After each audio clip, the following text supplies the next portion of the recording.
nation of adrenaholics. She is as irreverent as she is relevant. You want to go from oh no to aha. She'll open your eyes, your heart, and your mind, and you'll never see the world in quite the same way. I want every cell in my body to be relating to every other cell and going, whoopee! Join author, stress expert, and humorist Loretta LaRoche for Juicy Living, Juicy Aging, next.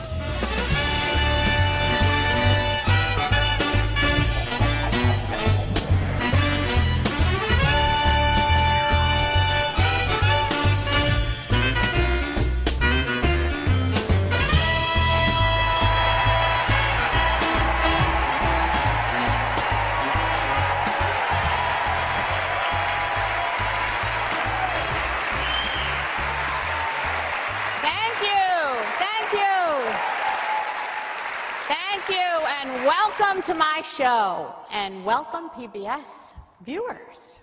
Now you're looking around and you're saying, what is all this fruit about? Well, this show is not about fruit, but there's a metaphor, and it will unfold.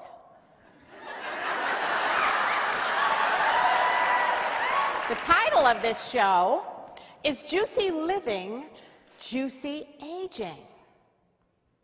Now, I have taught stress management for a good 25 to 30 years, and I have to tell you, it's really getting on my nerves.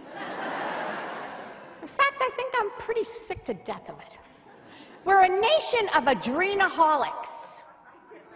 There isn't a day that doesn't go by when somebody meets me and they ask me what I do, and I say I teach stress, and they go, "You do?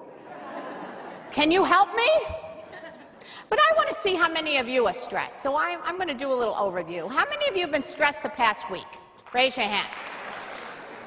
The past 3 or 4 weeks? The past several months? Several years?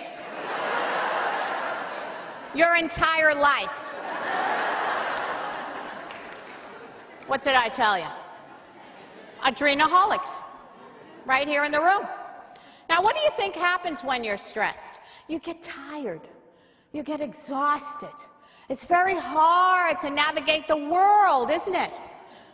Because your brain is always feeding you information that makes you miserable. Wah, wah, wah. Now, what do all of us really want in life? I don't know about you, but I want energy. I want energy. I want to feel pumped. I want every cell in my body to be relating to every other cell and going, whoopee! So, how can we get this energy? Well, we want to be juicy, don't we? We want to be juicy. And you know, I had some really juicy role models, and those are my grandparents. My grandmother, Francesca, could stand on her feet all day long. She never said, "Oh, I can't take it anymore, I gotta sit down." And Conchetta, my great-grandmother, actually died on the way to playing cards at 95. She played the banjo, and she didn't wear underwear.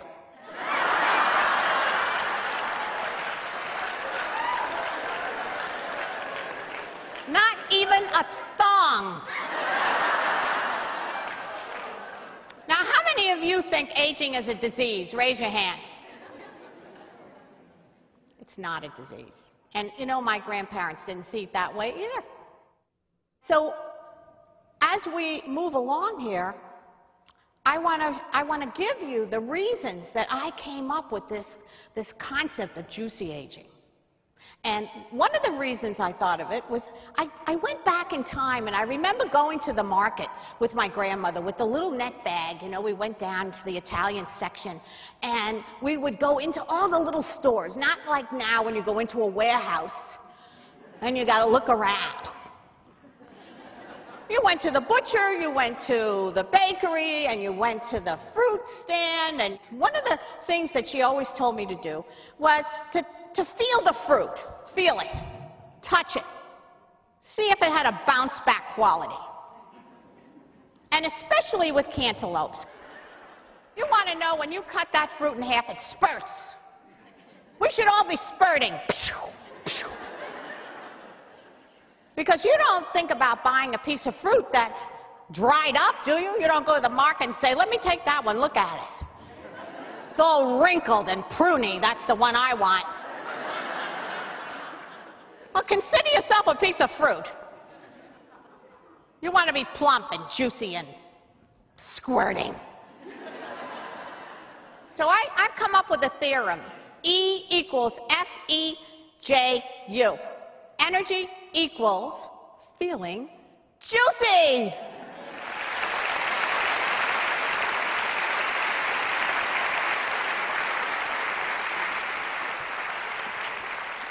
And how are we gonna feel juicy?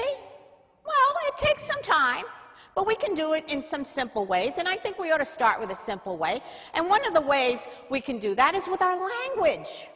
Our language, the things we say to ourselves and to other people. You know, the brain does not just create language. Language also creates the brain. An author, Joseph Jaworski, has stated this view of the importance of language with great eloquence in his book, Synchronicity, The Inner Path of Leadership. I had always thought we used language to describe the world.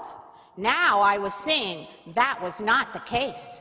To the contrary, it is through language that we create the world, because it's nothing until we describe it. And when we describe it, we create distinctions that govern our actions. To put it another way, we do not describe the world we see the world we describe. And I think that is ultimately an incredibly profound concept. And I want you to consider how you describe your world, starting from the get-go. If somebody says to you, how are you? What do you say? Most people say, I'm fine, I'm fine. I'm fine, I'm not bad. Could be better. Oh, why didn't you make it better? Whatever.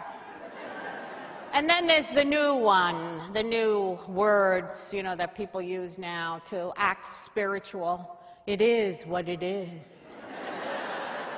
They say that to everybody. There's a much better way to shift our language so that you get a much higher emotional response. And here's some of the words I would like to share with you that will make a difference. One of them is, I feel exuberant. Exuberant. Wow. Much better than fine. I feel succulent. Succulent. Delicious, remarkable, amazing, brilliant. And my most favorite word, I feel moist. Moist. How many of us love moisture? We need moisture, otherwise we dry up. So I would like all of you to get that sensation by repeating these words after me on the count of 3. I want you to look at somebody, because it's much more powerful if you look at somebody. And I know some of you are a little uneasy. Oh, I don't know if I want to feel moist. Not today. Succulent, I don't think so. But give it a shot, because nothing, you can't feel anything unless you try it. So look at somebody next to you, and on the count of 3, I want you to say in your most juicy way. And believe me, there is a difference. I don't want you to say, I feel succulent. I feel succulent. It's got to have some pizzazz. All right, are you ready? Okay, look at somebody. On the count of 3. Here we go. 1, 2, 3.